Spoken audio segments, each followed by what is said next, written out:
The Florida Panthers, maybe they aren't a dynasty yet, but they are certainly, as Chris Cuthbert said, they are knocking on dynasty's door after back-to-back Stanley Cup championship victories, what ends up being convincing championship run for the Panthers as they dominated. They really did. It was a very, very good performance from this team, and they I think they wore down the Edmonton Oilers as the series went on. I really do believe that this was a major problem for Edmonton, and this Panthers team, it is a relentless style. It is a very impressive style that they put on these teams, and the fact that they are able to do this after winning the Stanley Cup last year is nothing short of incredible to be able to put that type of a performance together. So very, very impressive stuff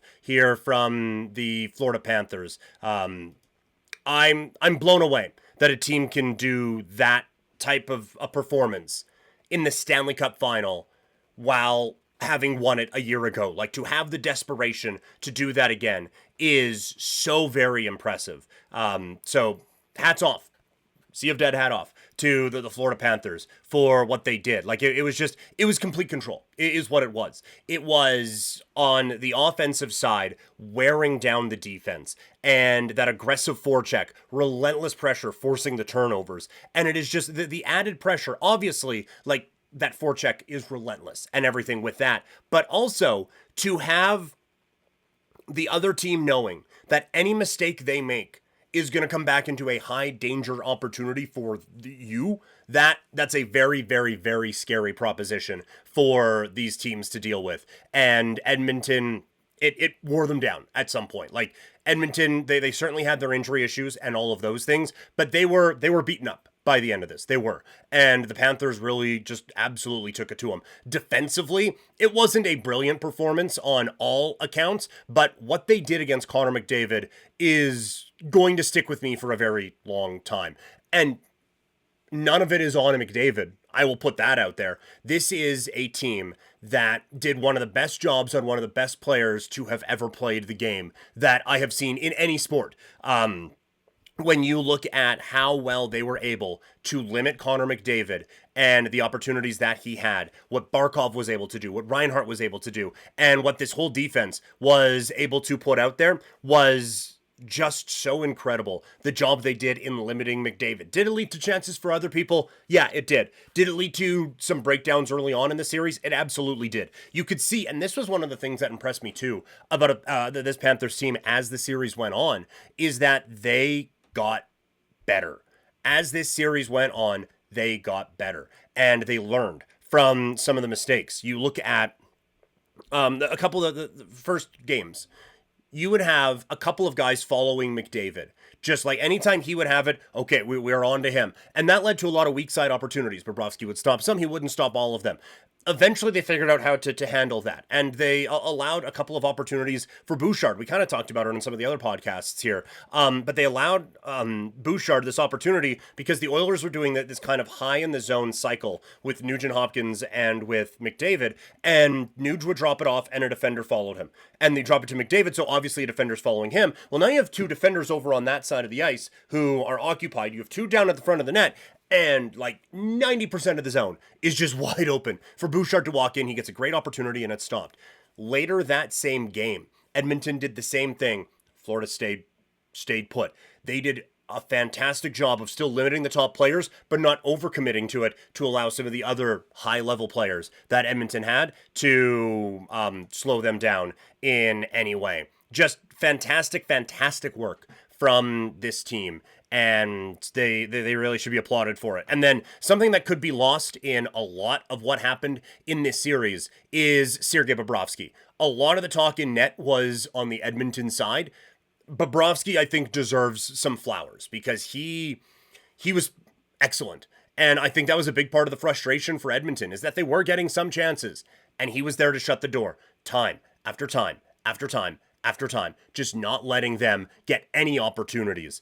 And really frustrating this Edmonton team. He was excellent. He wasn't what he was last year. There's no question about that. He was not that guy, but he was such a dominant force between the pipes in this series still that it was enough to get the Panthers a pretty convincing win at the end of it. And so now you look at what this means historically. Look, I'm based in Calgary. I'm on Calgary radio out here more often than not recently. But the general wisdom is that the Panthers have vanquished evil. And there's a lot of people in this part of the world who are very, very excited that the Florida Panthers have knocked off the Edmonton Oilers, the present company included in that.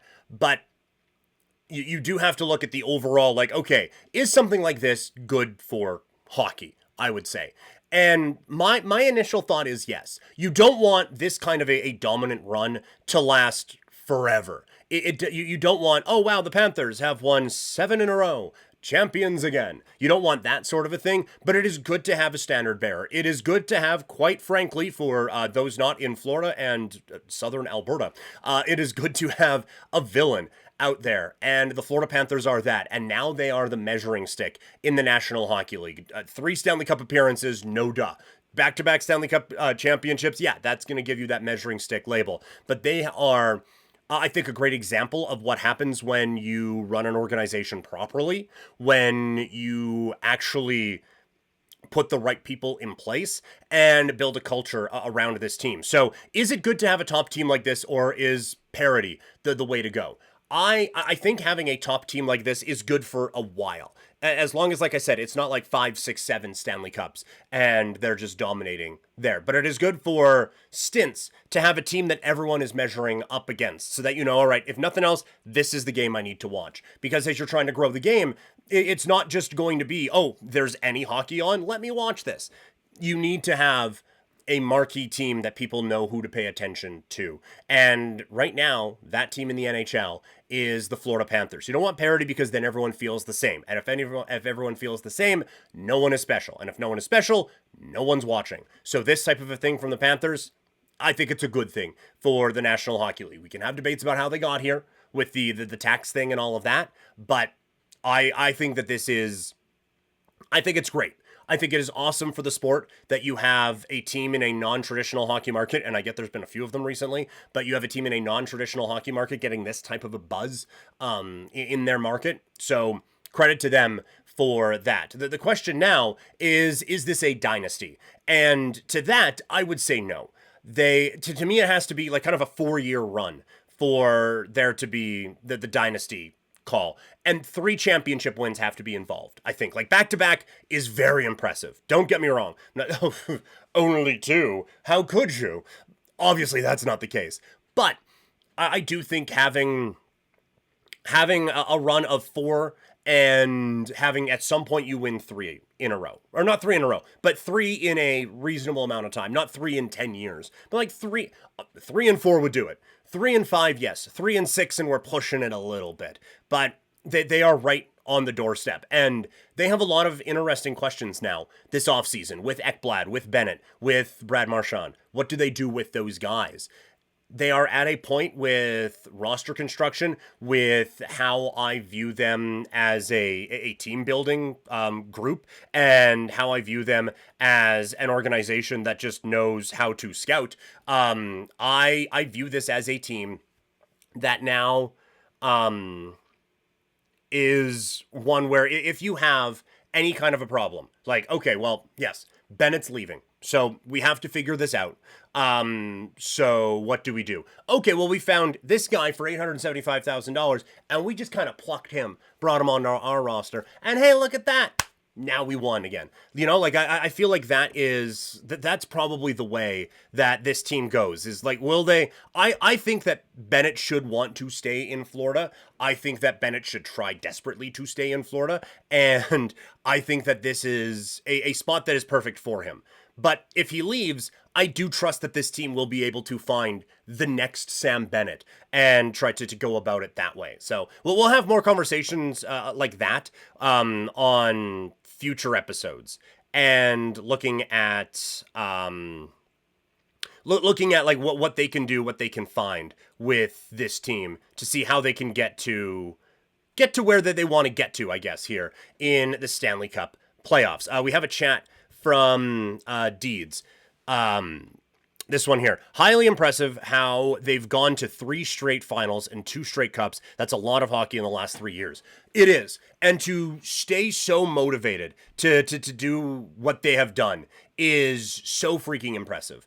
And to be able to play that style too. It's not like it is just like a run and gun whatever. This is a style that is really hard to play. Matthew Tkachuk's skeleton is just basically floating empty in his body because all the muscles have detached from it at this point. Like that's the type of commitment we are talking about with this team and with this guy. And they still go out, they still play that style. It is still successful for them, obviously, and now they have Stanley Cups. Also, want to shout out Deeds in the chat, reaching Sweet 16 here with Primetime PK over on Twitch, as he is subscribed now for 16 months. So a huge thank you to Deeds for that. Wherever you are watching this, if you want to hit that subscribe button, that would be so greatly appreciated. And Deeds, always fun having you in the chat. So we'll talk about some legacy things. We'll talk about different free agent stuff as we get into off-season mode coming up a little bit later on.